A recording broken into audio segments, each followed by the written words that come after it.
Assalamualaikum warahmatullahi wabarakatuh. Selamat datang Winggaters. Apa kabar malam ini? Semoga kalian semua selalu dalam keadaan baik dan dilindungi dari segala hal. Kembali lagi bersama saya di Lawana Wingate. Malam ini, siapkan dirimu untuk sebuah kisah yang akan membawamu ke sisi lain dari realitas, di mana batas antara dunia nyata dan dunia gaib menjadi kabur. Namun, sebelum kita mulai, izinkan saya untuk mengingatkan, cerita yang akan saya sajikan ini hanyalah fiksi belaka. Sebuah hiburan yang terinspirasi dari beragam kisah misteri. Jika ada kesamaan nama, tempat, atau kejadian, itu hanyalah sebuah kebetulan. Tak perlu lama-lama lagi. Ini dia ceritanya. Di sebuah desa kecil di Jawa, terdapat seorang pedagang sate gulai yang sangat terkenal bernama Butarmi. Hampir semua orang di desa itu mengenalnya. Bukan hanya karena ia seorang janda tangguh yang membesarkan anak kinania seorang diri, tapi juga karena warung sate gulainya selalu menjadi tujuan utama setiap orang yang ingin makan enak. Setiap kali orang lewat jalan utama desa, aroma gulai yang gurih bercampur dengan bau asap sate langsung menusuk hidung. Tidak heran kalau warungnya tidak pernah sepi. Siang hari, warungnya penuh dengan para pekerja yang baru saja pulang dari sawah. Mereka duduk di kursi kayu panjang sambil menikmati sepiring nasi hangat dengan sate dan gulai kambing yang kuahnya kental. Sementara itu, malam hari warung tetap ramai, bahkan lebih ramai. Para pemuda nongkrong sambil makan sate. Sopir truk berhenti untuk makan sebelum melanjutkan perjalanan. Dan orang-orang yang lewat desa itu pun seringkali memilih mampir. Beda dengan warung lain yang biasanya ramai hanya di jam-jam tertentu. Warung Butarmi seolah punya daya tarik tersendiri. Bahkan kalau hujan deras, di mana warung lain sepi, warung Butarmi tetap penuh. Orang-orang antre di depan warung, sabar menunggu giliran. Awalnya warga desa merasa bangga. Wong deso kene dadi rame, gara-gara sate gulai Butarmi, wong-wong kutawe padaham lebu kene. Begitu kata Pak Man, tetangga dekat warung. Mereka menganggap Butarmi memang jago masak. Resep turun-temurun, keluarganya dipercaya jadi rahasia sukses dagangannya. Namun, seiring waktu, rasa bangga itu perlahan berubah jadi tanda tanya. Sebab ada hal-hal aneh yang sulit dijelaskan. Banyak orang mulai heran kenapa dagangan Butarmi tidak pernah basi. Gulai kambing yang dimasak dari pagi sampai malam tetap segar. Daging satenya empuk dan tidak pernah berkurang. Meskipun pembeli datang silih berganti.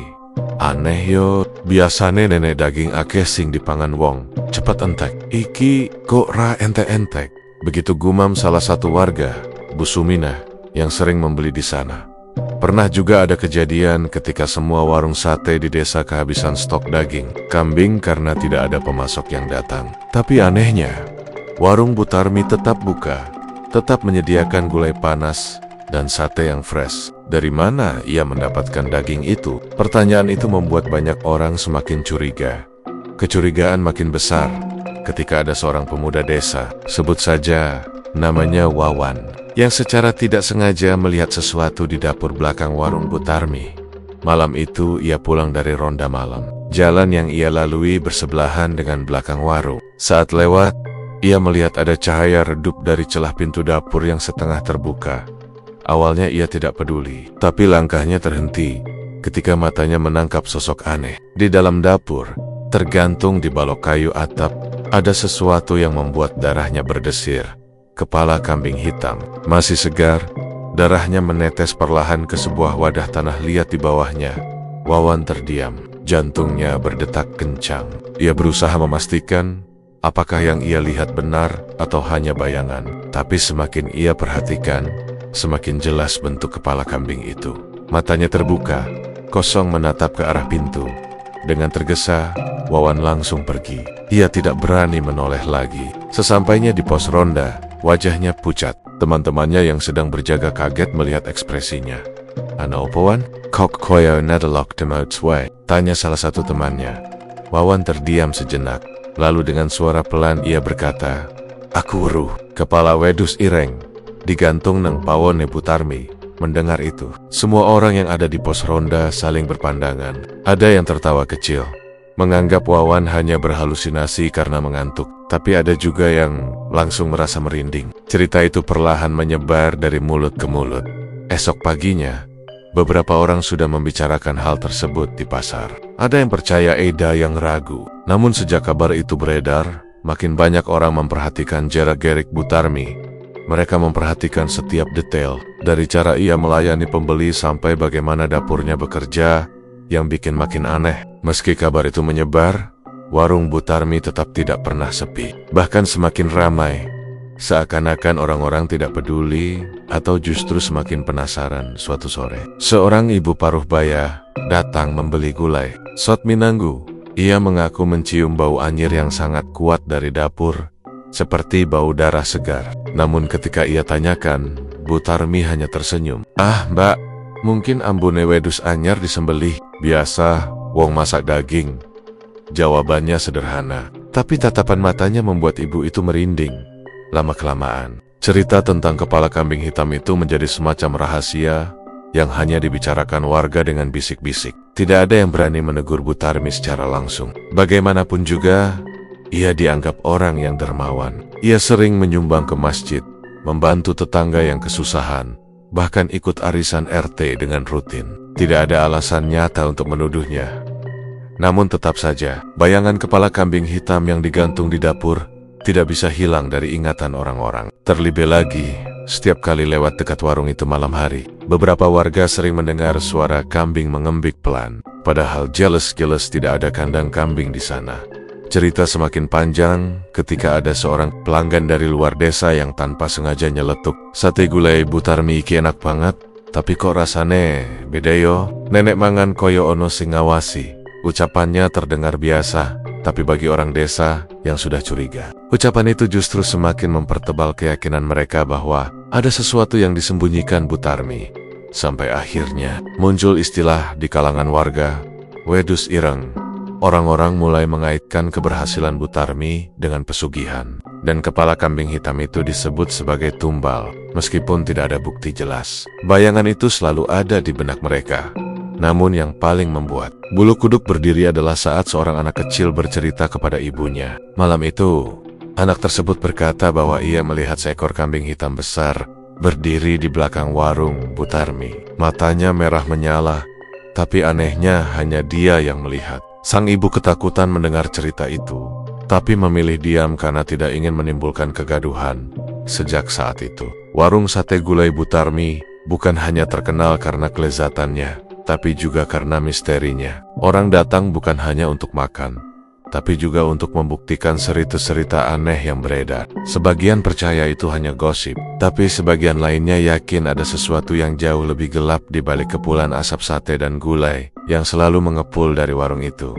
Dan di tengah segala kesibukan warung yang tak pernah sepi, bayangan kepala kambing hitam itu tetap menjadi misteri yang tidak pernah hilang dari ingatan orang-orang desa. Malam itu udara desa terasa lebih dingin dari biasanya. Angin bertiup pelan, membawa suara-suara serangga malam dari kebun bambu di pinggir jalan. Di pos ronda dekat perempatan desa, beberapa warga berkumpul. Ada Pak Mardi, seorang petani tua, ada Joko yang masih muda, lalu ada juga Mulyono dan Bawon yang sering berjaga malam. Mereka duduk mengelilingi meja kayu kecil, ditemani segelas kopi hitam yang sudah mulai dingin dan asap rokok yang menyesakkan udara. Awalnya obrolan mereka hanya seputar sawah yang sebentar lagi akan panen. Tapi lama-lama, pembicaraan mengarah ke hal yang lebih serius. Joko tiba-tiba berkata pelan, "Pak, kowe ngerti ra? Nenek wengi-wingi aku krungu suara wedus neng arah Warinji Butarmi. Padahal jam 3 bengi. Ora mungkin wong nyembelih wedus jam segitu." Semua yang ada di pos ronda langsung menoleh ke arah Joko. Pak Mardi yang sudah beruban mengerutkan kening. "Suara wedus. Opo kau ora salah krungu Jo?" tanyanya dengan nada curiga. Joko menggeleng cepat. "Ora pak, aku jelas krungu. Suarane koyo wedus. Sing diciduk, keras tapi pelan, kaya ketahan. Bukan cuma itu, ambune. Astagfirullah, ambune anyir. Koyo getih seger sing anyar wemetu."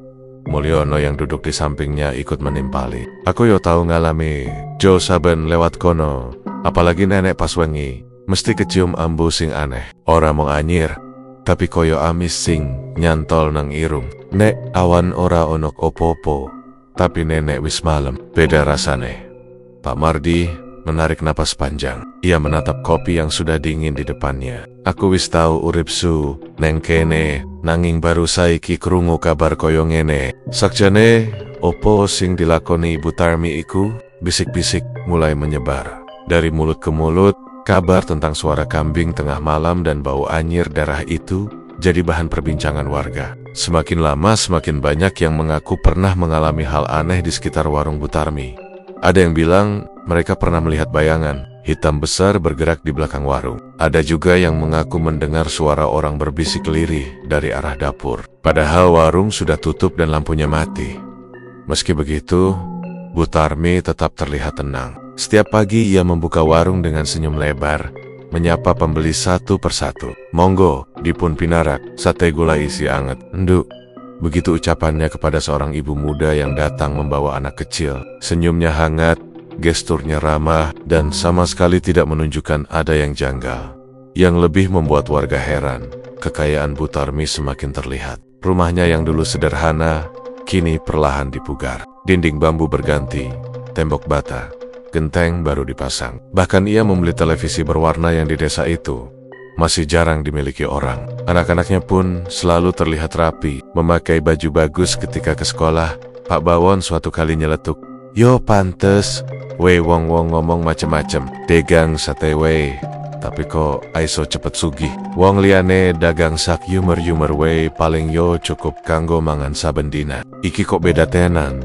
Desa semakin gaduh, gosip tentang pesugihan mulai muncul. Orang-orang berbisik di pasar, di sawah, bahkan saat kenduri di rumah tetangga. Nama Bu Tarmi selalu disebut. Apa iya Bu Tarmi duwe jimat? Apa tenan duwe ke ngelakoni pesugihan karo makhluk halus? Begitu kalimat yang sering terdengar. Namun, tidak ada satupun yang berani menegur langsung. Semua hanya berani berbisik. Ada rasa takut, seolah-olah bila menuduh tanpa bukti, maka mereka akan mendapat balasan.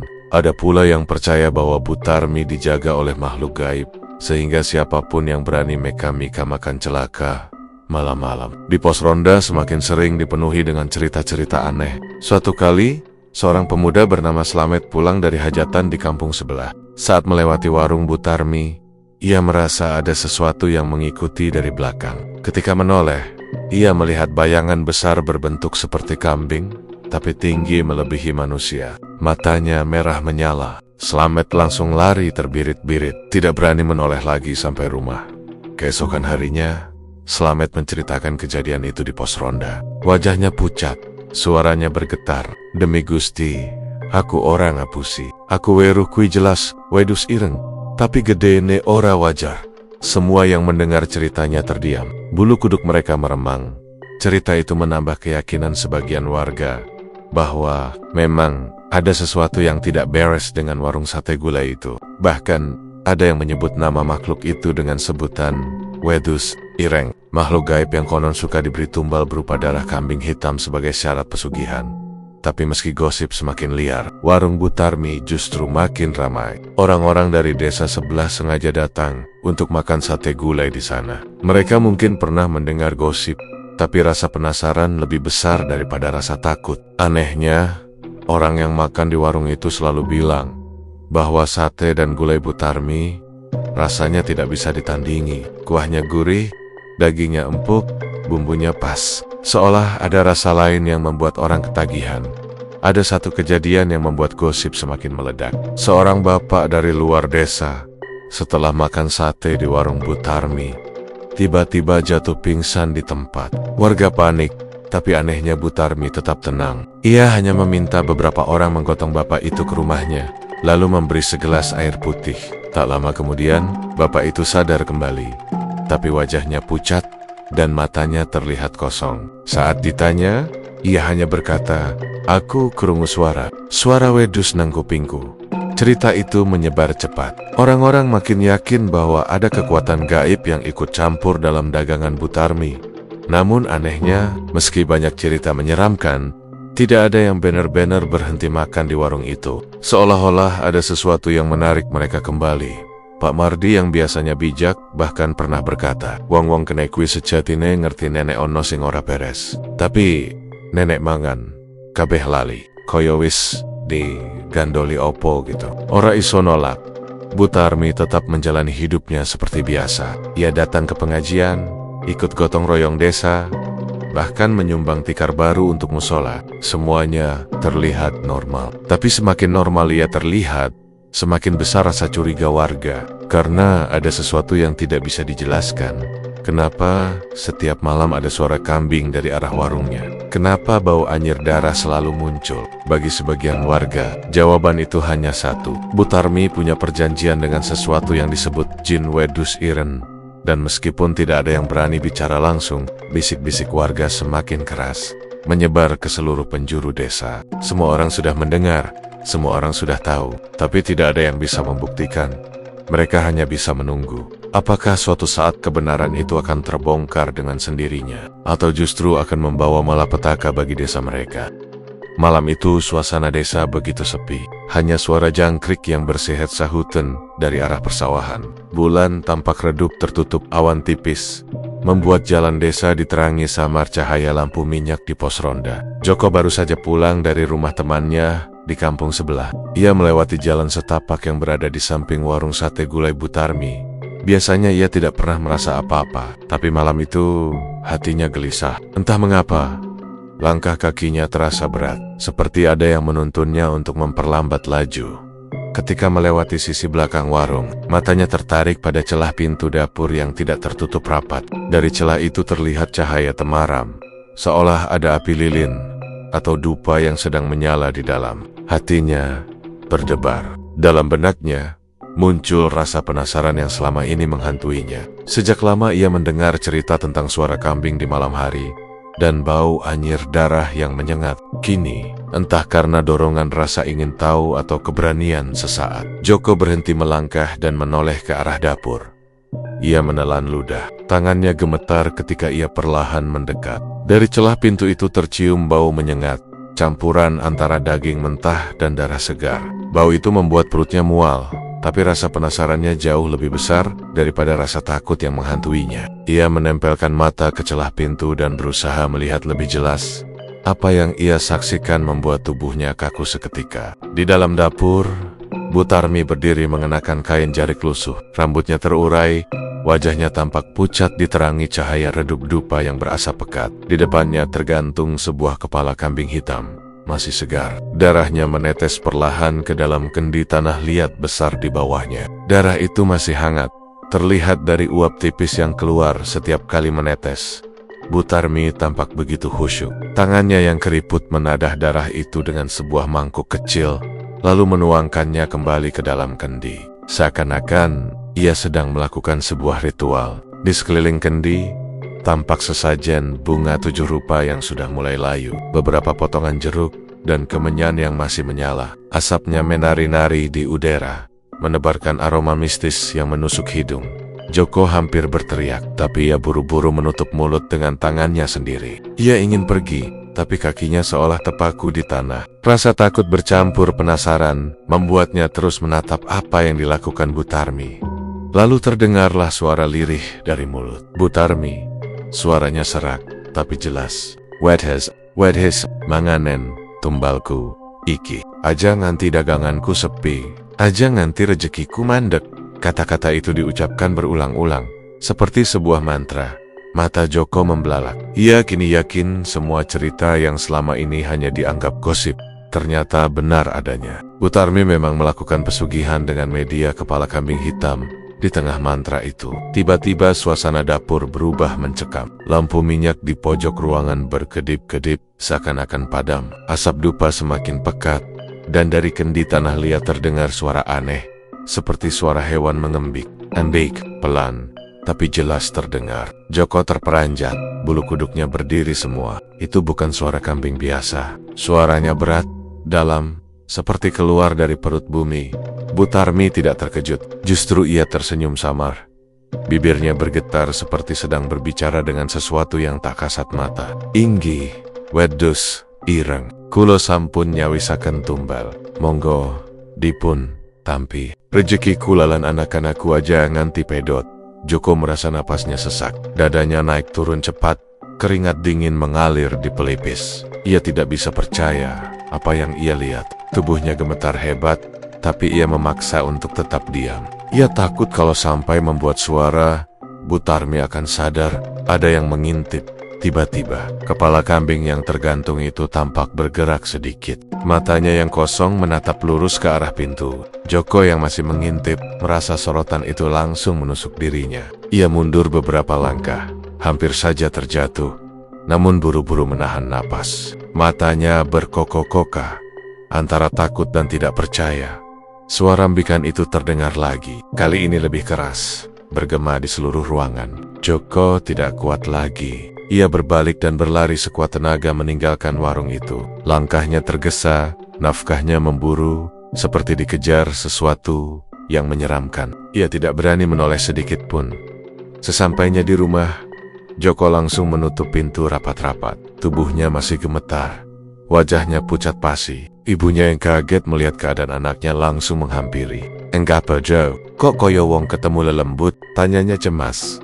Joko tidak bisa langsung menjawab. Ia hanya duduk terdiam, menatap lantai dengan pandangan kosong. Setelah beberapa saat, barulah ia berkata lirih, "Bu, aku weruh diu Bu Tarmi. Dheweke tenan ngelakoni pesugihan. Kepala wedus ireng ketihe ditampung nang kendi. Dheweke nebat-naibet seneng wedus ireng." Ibunya langsung menutup mulut dengan tangan. Wajahnya tegang. "Astagfirullah. Gusti Allah, nyuwun pangapunten." Ia tahu apa yang dimaksud Joko bukanlah hal sepele. Sejak malam itu, hidup Joko tidak tenang. Setiap kali ia mencoba tidur, selalu terbayang kepala kambing hitam itu dengan mata kosong yang menatap lurus ke arahnya. Kadang dalam mimpinya, kepala kambing itu tertawa, kadang bersuara aneh, kadang bahkan muncul di sudut kamar sambil meneteskan darah. Joko sering terbangun dengan tubuh basah oleh keringat dingin, napas terengah, dan jantung berdegup kencang. Beberapa hari setelah kejadian itu, Joko tidak bisa lagi menyimpan rahasia ini sendirian. Ia menceritakan pengalamannya kepada teman-teman ronda di pos jaga. Awalnya mereka ragu, tapi melihat raut wajah Joko yang serius dan trauma, mereka percaya bahwa apa yang ia ceritakan bukan kebohongan. Berarti kabeh sing tak krungu, tak rasake, pancen bener. "Ora, mong gosip, iki tenan," kata Slamet, pemuda yang dulu mengaku melihat bayangan kambing besar. Sejak itulah gosip tentang Bu Tarmi semakin memanas. Tidak ada lagi yang menganggapnya sekadar rumor. Semua yakin, Bu Tarmi memang punya perjanjian dengan makhluk gaib bernama Jin Wedus Ireng. Meski begitu, tetap saja tidak ada yang berani menegur atau menantang Bu Tarmi secara langsung. Mereka tahu betapa berbahayanya orang yang sudah bersekutu dengan makhluk halus. Dan anehnya lagi, meskipun gosip makin gencar, warung sate gulai Bu Tarmi semakin ramai saja, seolah-olah pesugihan itu benar-benar bekerja. Ada sesuatu yang tidak bisa dijelaskan dengan logika. Warung itu seakan memiliki daya tarik gaib yang membuat orang selalu datang kembali. Orang yang pernah makan di sana selalu merasa ketagihan, ingin datang lagi. Meski mereka tahu cerita mengerikan di baliknya, Joko hanya bisa gelisah. Ia tahu apa yang dilihatnya bukan hal kecil. Ia merasa dirinya membawa beban rahasia besar yang bisa membahayakan hidupnya. Dalam hati kecilnya ia berdoa, "Gusti, mugi kulo tansah dipun paringi pangayoman. Aja nganti lelembut iku nganggu urip kula." Namun doa itu tidak cukup mengusir rasa takut. Setiap kali ia melewati warung itu, ia merasa ada mata yang mengawasinya dari dalam. Dan setiap kali angin malam bertiup membawa aroma sate, hidungnya justru mencium bau anyir darah kambing yang menusuk, mengingatkannya kembali pada malam ketika ia melihat ritual pesugihan itu dengan mata kepalanya sendiri. Sejak malam itu, hidup Joko berubah drastis. Tidurnya tidak pernah lagi nyenyak. Begitu ia memejamkan mata, bayangan itu datang tanpa ampun. Kambing hitam dengan mata merah menyala selalu muncul dalam mimpi buruknya. Kadang hewan itu berdiri di ujung ranjang, menatap tajam tanpa berkedip. Lidahnya terjulur panjang, menjilat lantai yang berlumuran darah. Kadang hewan itu duduk seperti manusia, tetapi kepalanya tetap kepala kambing. Dengan tanduk melengkung, suaranya berat, memanggil-manggil nama Joko. "Jo, Kokju, Kenemrin, Dadi Tumbal." Suara itu begitu jelas, Sampai-sampai Joko terbangun dengan teriakan tertahan. Tubuhnya selalu basah oleh keringat dingin. Setiap kali ia berusaha berdoa, suara mengembik itu masih terdengar samar, seakan menggema di dalam telinganya. Ibunya semakin khawatir. Setiap pagi wajah Joko pucat, matanya cekung karena kurang tidur. "Jo, awakmu kudu hati-hati, ojo kakehan. Mikir, kabeh sing kawe ruwinggi, pasrah kewe marang Gusti," nasihat ibunya sambil menepuk bahunya. Tapi Joko tidak bisa begitu saja melupakan. Gambar kepala kambing yang meneteskan darah ke kendi tanah liat itu sudah terpatri dalam pikirannya.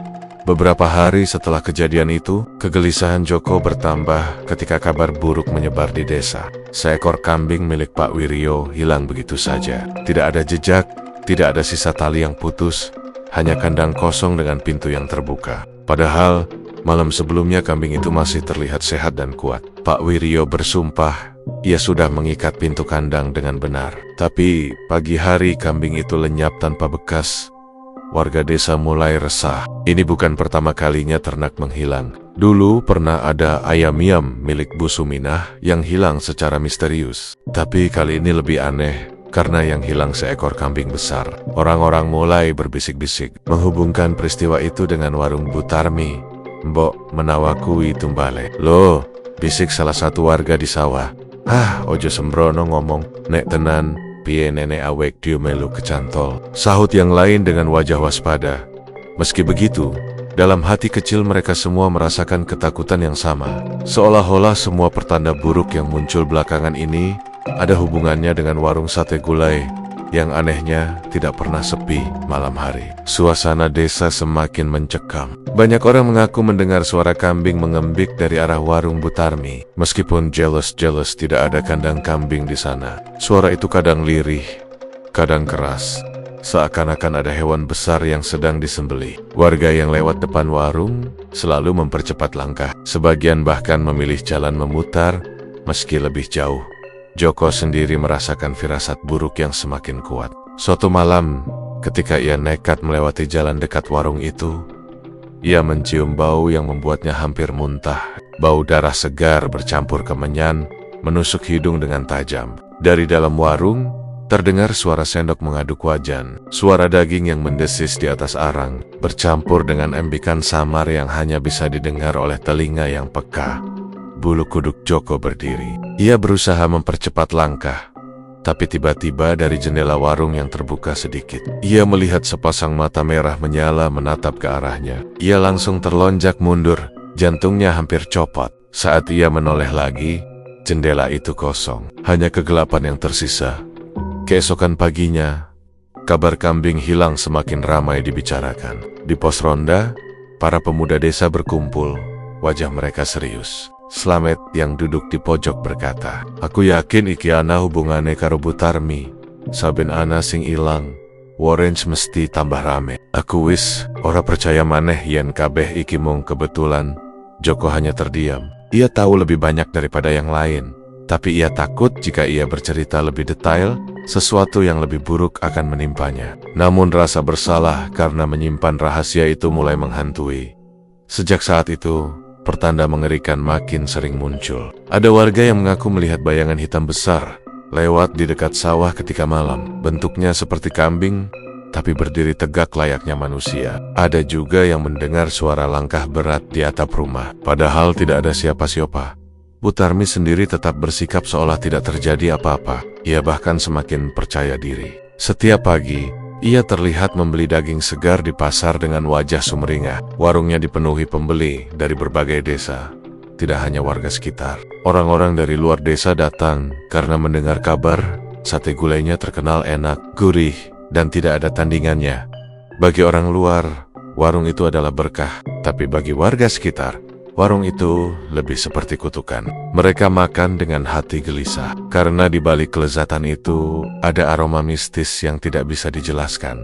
Pada suatu malam Jumat Kliwon, pertanda paling mengerikan terjadi. Langit mendung, petir menyambar-nyambar, angin bertiup kencang. Warga desa banyak yang memilih tetap di dalam rumah. Tapi Joko tidak bisa tidur. Rasa cemasnya semakin menjadi jeti. Ia mendengar suara aneh dari kejauhan. Suara embikan bercampur lolongan panjang, seperti suara serigala yang lapar. Suara itu bergema ke seluruh desa. Joko menutup telinga dengan bantal, tapi suara itu tetap terdengar jelas. Bahkan semakin lama semakin dekat, seperti berasal dari depan rumahnya sendiri. Ia memberanikan diri mengintip lewat celah jendela, dan apa yang ia lihat hampir membuat jantungnya berhenti berdetak di kejauhan. Di tengah jalan desa, tampak seekor kambing hitam besar dengan mata merah menyala. Tubuhnya lebih tinggi dari kambing biasa, bulunya lebat, dan kedua tanduknya panjang melengkung tajam. Kambing itu berdiri tegak, kepalanya menoleh ke kanan dan ke kiri, seakan sedang mencari sesuatu. Dan kemudian, mata itu menatap lurus ke arah rumah Joko. Joko mundur beberapa langkah, tubuhnya gemetar hebat. Ia ingin berteriak, tapi suaranya tercekat. Nafasnya tersengal, tangannya dingin. Ia berlari ke kamar ibunya dan membangunkannya. Bu, ono wedus ireng gede, nangin jabal. Merai peit abang, bu. Aku weruh diu. Ibunya ikut gemetar, tapi ia memaksa menenangkan anaknya. Wes, Joe, kunci lawang. Ojo ndelok maneh, iku dudu wedus sembarangan. Mereka berdua kemudian duduk di pojok kamar, berpelukan, membaca doa sebisanya.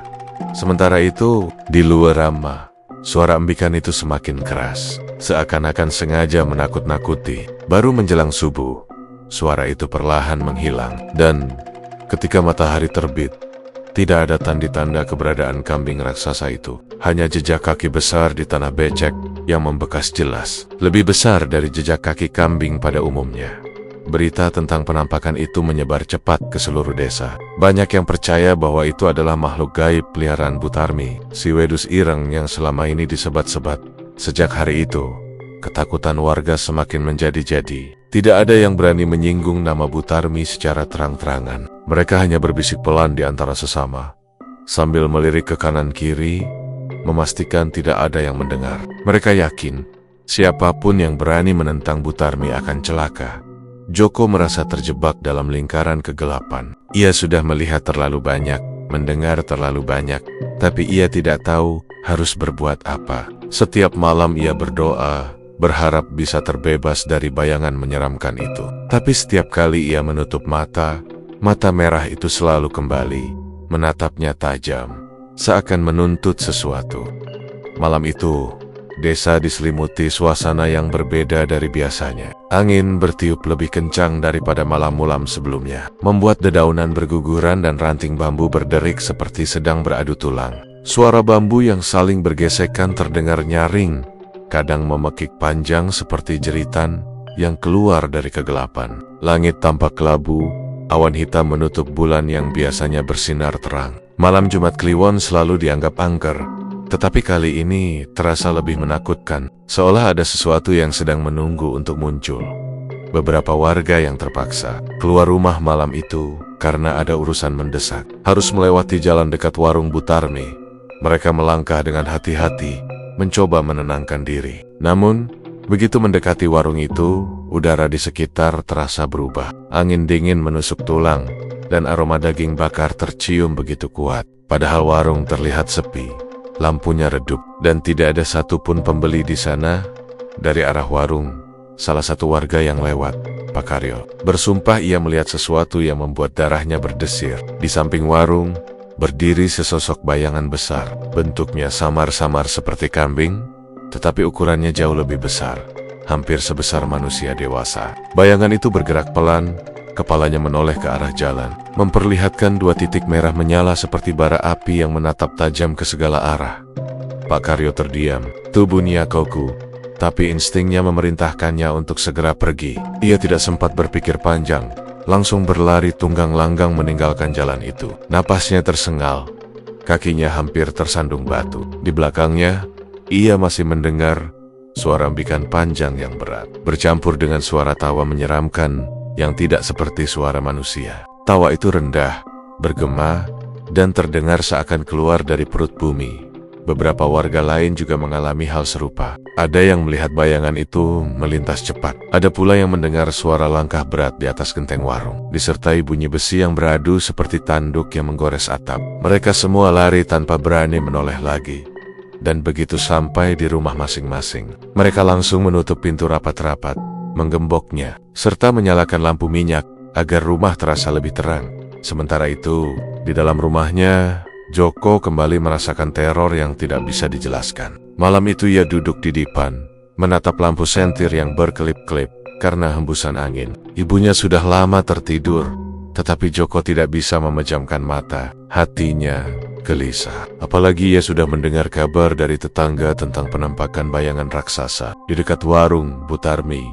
Ketika jarum jam menunjukkan tengah malam, suara-suara aneh mulai terdengar dari luar. Ada suara angin yang melolong panjang, bercampur dengan aroma sate yang begitu kuat, bahkan sampai masuk ke dalam rumahnya. Tapi bau itu tidak membuat perut lapar, justru membuat mual. Bau daging gosong bercampur darah segar, menyengat dan menyesakkan dada.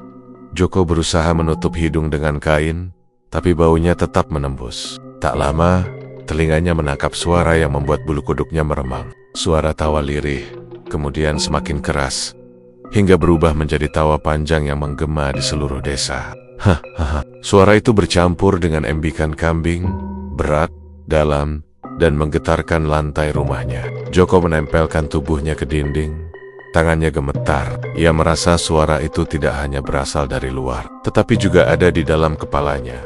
Dari luar rumah, terdengar suara langkah berat, menyeret-nyeret, seperti kuku hewan besar yang menapak di tanah. Joko memberanikan diri mengintip dari celah jendela, dan saat itulah ia melihat sesuatu yang membuatnya hampir pingsan.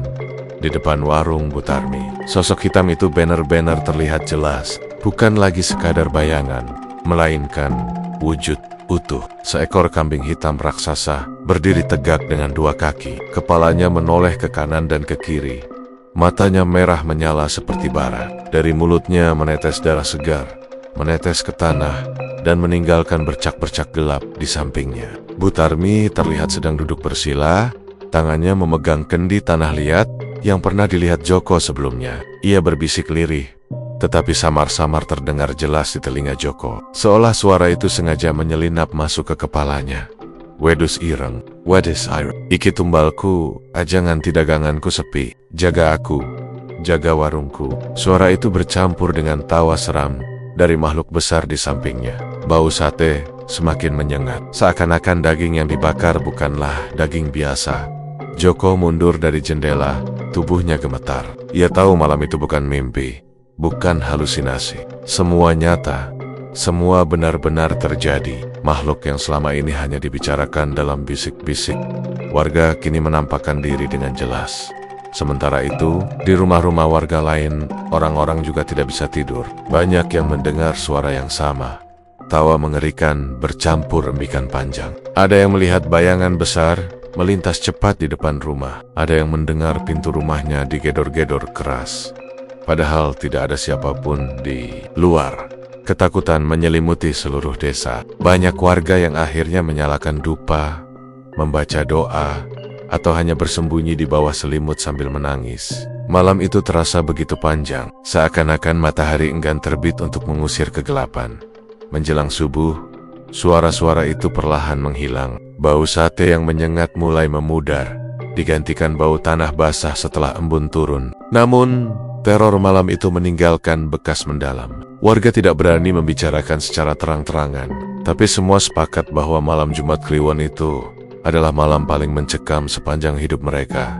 Ketika pagi datang, beberapa orang yang memberanikan diri keluar rumah menemukan sesuatu yang membuat mereka semakin yakin. Di tanah dekat warung Butarmi, ada jejak kaki besar berbentuk belah, mirip kaki kambing, tetapi ukurannya tidak wajar, sebesar telapak tangan orang dewasa. Jejak itu berderet dari arah jalan menuju warung, lalu menghilang begitu saja di depan pintu. Tidak ada yang berani mendekati warung itu. Mereka hanya melihat dari jauh, berdesakan, sambil berbisik pelan. Astagfirullah. Iki pai tu, delok jejak. Wewes gawe merinding, kata salah satu warga. Wajah mereka pucat, mata mereka penuh ketakutan. Warung Butarmi tetap berdiri kokoh, seolah tidak terjadi apa-apa. Pada siang harinya, warung itu kembali buka, dipenuhi pembeli dari luar desa yang tidak tahu apa-apa. Bau sate kembali menyeruak, kali ini dengan aroma yang menggoda. Seakan tidak pernah ada hal menyeramkan yang terjadi semalam. Namun, bagi warga desa, semua berbeda. Mereka tahu bahwa apa yang terjadi malam Jumat Kliwon itu adalah bukti nyata dari keberadaan jin Wedus Ireng, makhluk yang menjadi penunggu sekaligus sumber kekayaan Butarmi. Dan sejak malam itu, rasa takut bercampur penasaran menghantui mereka setiap kali melintasi warung itu. Keesokan harinya, suasana desa mendadak gaduh. Pagi itu, seorang petani bernama Pak Mardi yang hendak pergi ke kebun jagungnya menemukan pemandangan yang membuatnya hampir jatuh pingsan. Di tanah becek yang masih basah oleh embun, tergeletak seekor bangkai kambing. Tubuhnya kaku, bulunya kusam, dan darahnya sudah mengering di sekitar tanah. Namun yang paling mengerikan adalah bagian kepalanya. Kepala kambing itu hilang, terpotong dengan rapi seakan dipenggal oleh pisau yang sangat tajam. Pak Mardi berteriak memanggil warga. Dalam waktu singkat, banyak orang berdatangan, mulai dari para petani, ibu-ibu yang baru pulang dari pasar, hingga anak-anak kecil yang penasaran. Semua berdesakan melihat bangkai kambing tanpa kepala itu. Ada yang menutup mulut karena ngeri, ada yang berbisik sambil memandang wajah satu sama lain dengan ketakutan. Ya Allah, iki kok iso tekan ngene? Sapa sing tega mateni koyo yene? Ucap Bukarmi dengan suara gemetar. Wes jelas iki dudu maling biasa. Nek maling, mestin daging, diangkat. Iki kok kepalane sing ilang. Tambah Pak Lurah yang juga datang ke lokasi.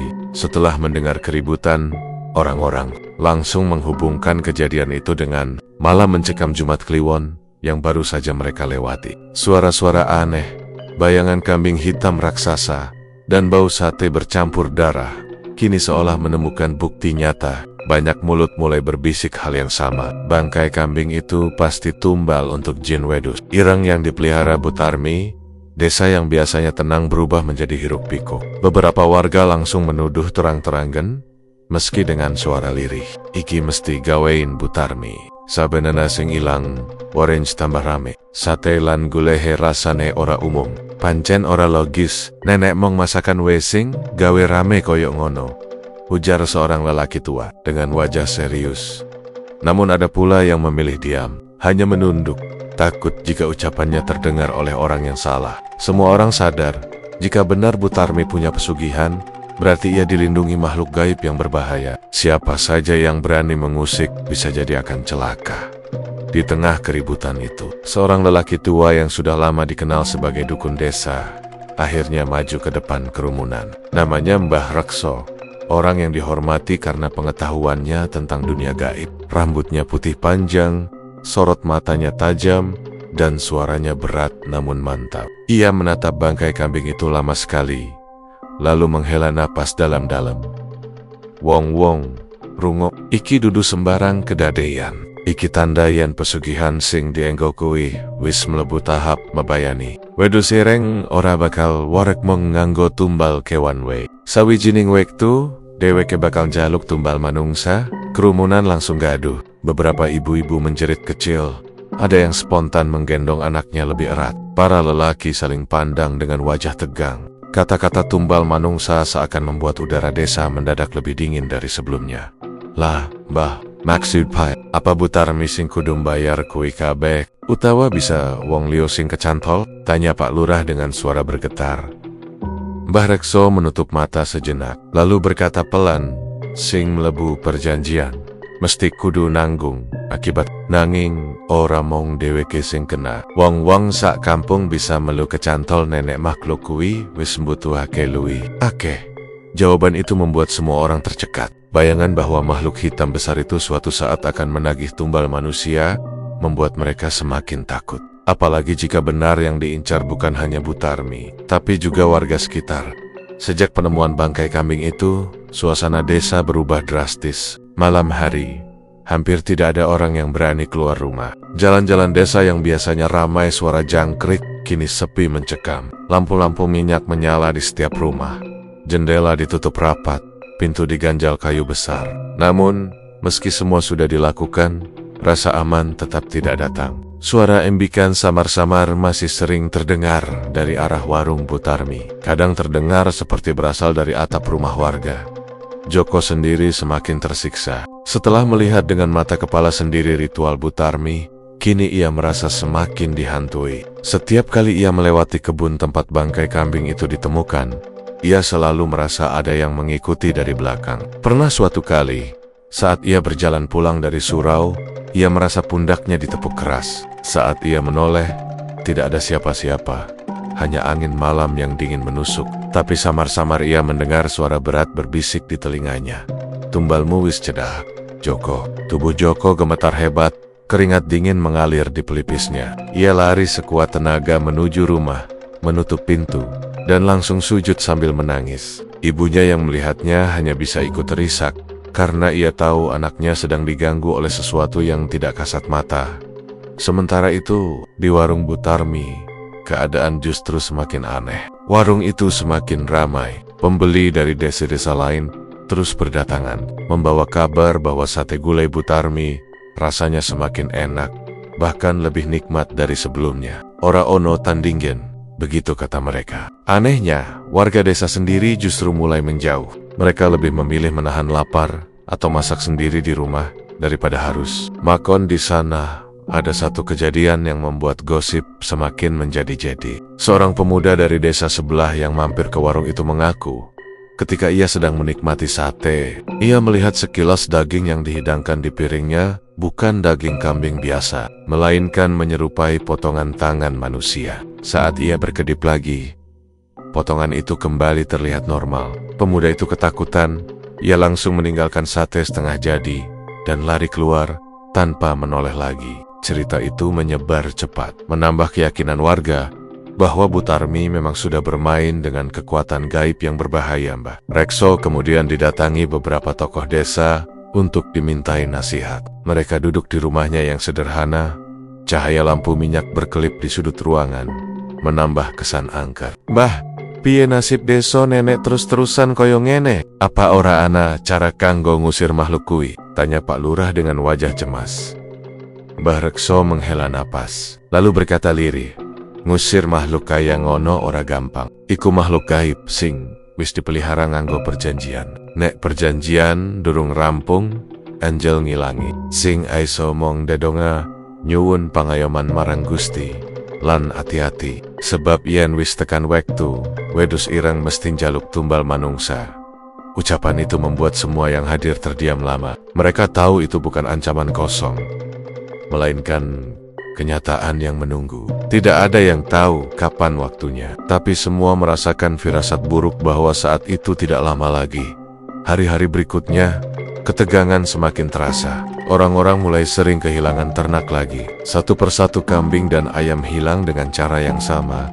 Kepila lenyap, tubuh ditinggalkan membusuk. Tidak ada maling yang bisa melakukan itu, karena tidak ada jejak kaki manusia di sekitar. Hanya jejak belah besar yang sama seperti sebelumnya. Desa seperti terkurung dalam ketakutan. Setiap malam, suara tawa gaib dan embikan samar terdengar bergantian. Anak-anak menangis ketakutan, orang dewasa berjaga semalaman sambil menggenggam doa. Namun warung Butarmi tetap buka, tetap ramai, tetap penuh tawa para pembeli yang tidak tahu apa-apa. Warga semakin yakin, semua itu hanya soal waktu. Ketika keming-keming habis, ayam-ayam tidak cukup lagi, maka gantiannya adalah manusia. Dan mereka semua tahu, ketika jin wedus ireng menuntut tumbal manusia, tidak ada satupun yang benar-benar aman. Tidak lama setelah peristiwa penemuan bangkai kambing itu, warung sate gulai Butarmi, yang biasanya selalu ramai, mendadak sepi. Orang-orang yang terbiasa melihat asap mengepul dari warungnya, kini hanya mendapati bangunan kayu itu tertutup rapat, pintu dan jendela terkunci. Tidak ada suara orang memasak, tidak ada bau sate yang menguap, dan tidak ada lagi tawa pembeli yang biasanya memenuhi malam-malam desa. Awalnya, warga mengira Butarmi hanya sakit atau pergi sebentar ke rumah kerabatnya. Namun, hari demi hari berlalu, dan warung itu tetap tertutup. Setelah seminggu penuh tanpa kabar, akhirnya ada yang memberanikan diri bertanya ke tetangganya. Dari mulut ke mulut, beredar cerita bahwa Butarmi dan keluarganya telah pergi meninggalkan desa. Tidak ada yang tahu pasti kemana. Tidak ada yang melihat mereka berangkat, dan tidak ada pesan yang ditinggalkan. Mereka menghilang begitu saja, seolah ditelan bumi, Warga desa semakin yakin bahwa kepergian itu bukanlah tanpa alasan. Mereka percaya Butarmi kabur karena takut jika jin wedus ireng bener-bener menagih tumbal manusia. Wong nene wis main gawe perjanjian, ora mungkin iso ual gampang. Pasti ana sing dikejar. Begitu bisik-bisik yang terdengar di setiap sudut desa, bekas warung itu akhirnya dibiarkan kosong. Siang hari, bangunan kayu itu tampak biasa saja. Meski perlahan mulai lapuk dimakan waktu, catnya terkelupas, papan-papannya retak, dan rumput liar tumbuh di sekitarnya. Namun malam hari, suasananya berubah menyeramkan. Banyak warga yang mengaku mencium bau sate terbakar bercampur anyir darah ketika melewati tempat itu. Bau itu muncul tiba-tiba, meski tidak ada orang di dalamnya. Ada pula yang bercerita, pada malam tertentu terutama saat Jumat Kliwon, terdengar suara kambing mengembik dari dalam warung kosong itu. Suaranya berat, serak, dan seolah menggema. Begitu terdengar di telinga warga yang kebetulan lewat. Saking takutnya, banyak orang lebih memilih memutar jalan yang lebih jauh daripada harus melintas di depan warung itu setelah matahari terbenam. Beberapa anak muda pernah mencoba uji nyali. Mereka datang beramai-ramai, membawa senter dan duduk di depan warung kosong itu. Awalnya mereka tertawa-tawa, saling menggoda untuk masuk ke dalam, tapi tidak ada yang berani membuka pintu. Hingga tiba-tiba, salah satu dari mereka mencium bau daging terbakar yang sangat menyengat. Senter yang mereka pegang mendadak redup. Lalu terdengar suara embikan kambing begitu dekat, seakan berasal dari balik pintu yang terkunci. Anak-anak muda itu panik. Salah satunya jatuh tersungkur. Yang lain berlari terberit-berit meninggalkan tempat itu. Sejak saat itu, tidak ada lagi yang berani melakukan uji nyali di sana. Warung itu benar-benar menjadi tempat yang dihindari semua orang. Namun cerita tidak berhenti di situ. Ada seorang tukang ojek dari desa lain yang suatu malam terpaksa melewati jalan depan warung itu karena mengantar penumpang. Setelah menurunkan penumpang, ia kembali melewati jalan yang sama. Saat melewati warung kosong itu, motornya tiba-tiba mogok. Mesin mati mendadak, lampu padam, dan ia tidak bisa menghidupkannya lagi. Dalam keadaan panik, ia mendengar suara berisik dari dalam warung. Seperti ada yang sedang memotong daging dengan pisau besar. Shrek, shrek, shrek. Suara itu diiringi aroma sate yang bercampur amis darah, membuat bulu kuduknya berdiri. Dengan gemetar, ia mencoba mendorong motornya. Namun semakin ia mendorong, semakin berat rasanya. Seakan ada yang menahan dari belakang. Saat ia menoleh, matanya hampir copot karena melihat sesosok kambing hitam raksasa berdiri di samping warung. Matanya merah menyala menatap langsung ke arahnya. "Astagfirullahaladzim," teriaknya. Lalu ia langsung meninggalkan motornya dan lari sekencang-kencangnya ke arah desa. Besok paginya, warga menemukan motor itu masih tergeletak di depan warung. Cerita pun makin heboh. Semakin banyak yang yakin, meski Butarmi sudah pergi, jin wedus ireng tidak ikut lenyap. Makhluk itu masih berada di sekitar warung, seolah menunggu tumbal yang dijanjikan. Joko, yang dulu pernah menyaksikan ritual Butarmi dengan mata kepala sendiri, menjadi orang yang paling gelisah. Ia tahu warung itu bukan sekadar kosong, melainkan masih menyimpan sesuatu yang sangat berbahaya. Setiap malam, ia bermimpi hal yang sama. Kambing hitam itu muncul, menatapnya dengan mata merah menyala, lalu mendekat sambil berkata, "Tumbalmu durung lunas, Joko." Tubuh Joko semakin kurus. Ia sering sakit kepala, matanya cekung, dan tidurnya tidak pernah nyenyak. Ibunya sampai menangis setiap malam melihat kondisi anaknya. Mereka akhirnya pergi ke rumah Mbah Rekso untuk meminta pertolongan. Mbah Rekso hanya menggeleng pelan sambil berkata, "Iki dudu perkara gampang le. Makhluk kuwi wis kepincut karo awakmu mergo kowe sing weruh ritual. Nanging ojo wedi, sing penting kowe kudu kuat iman. Saben wektu salat, elingo nyuwun pangayoman marang Gusti. Nanging nenek kowe terus-terusan diganggu. Bisa wae kuwi tanda nenek tumbal manungsa wis wektun cedak." Ucapan itu membuat Joko semakin ketakutan. Ia tidak tahu harus bagaimana. Namun satu hal yang pasti, ia tidak bisa melarikan diri. Bayangan itu terus mengikuti, baik ia di rumah, di jalan, maupun di surau. Tahun demi tahun berlalu, namun warung sate gulai itu tetap kosong. Tidak ada yang berani membelinya, apalagi menempatinya. Bangunannya semakin reot, atapnya bocor, papan kayunya dimakan rayap. Tapi anehnya, setiap malam tertentu, warung itu masih memancarkan aroma sate seolah ada yang sedang memasak di dalamnya. Bahkan hingga sekarang, orang-orang desa masih sering menceritakan kisah itu. Mereka bilang, siapa saja yang berani lewat depan warung itu tengah malam, pasti akan mendengar suara kambing mengembik. Ada pula yang bersumpah melihat bayangan sosok perempuan tua mirip Butarmi berdiri di balik jendela. Meski semua orang tahu, Butarmi sudah lama pergi entah kemana. Sebagian warga percaya, Butarmi sebenarnya tidak pernah benar-benar pergi. Mereka yakin, ia telah menjadi bagian dari perjanjian dengan Jin Wedus Ireng, dan rohnya masih terikat di warung itu. Itulah sebabnya warung itu selalu terasa hidup meski kosong. Akhirnya, misteri itu tidak pernah terjawab. Tidak ada yang tahu apa yang sebenarnya terjadi pada Butarmi dan keluarganya. Tidak ada yang bisa memastikan apakah mereka benar-benar kabur, atau justru mereka sendiri yang menjadi tumbal terakhir. Yang jelas, aroma sate bercampur darah dan suara kambing mengembik dari warung kosong itu tetap menghantui hingga kini. Dan konon, bagi siapa saja yang nekat mencoba membuka pintu warung itu di tengah malam, mereka tidak akan pernah kembali dengan selamat. Karena di balik pintu reot itu, ada sesuatu yang masih lapar, menunggu tumbal berikutnya. Dan begitulah Winggetters, kisah malam ini telah usai. Semoga kalian menikmati setiap ketegangan dan misteri yang telah kita selami bersama. Ingatlah, di setiap sudut yang gelap, ada cerita yang menunggu untuk diceritakan. Jaga diri kalian baik-baik, selalu waspada, dan jangan pernah lupa untuk terus berdoa. Terima kasih sudah menemani saya malam ini. Jangan lupa untuk like, subscribe, dan nyalakan lonceng notifikasi, agar tidak ketinggalan kisah-kisah menyeramkan lainnya dari Lawana Wingkit. Sampai jumpa di episode berikutnya.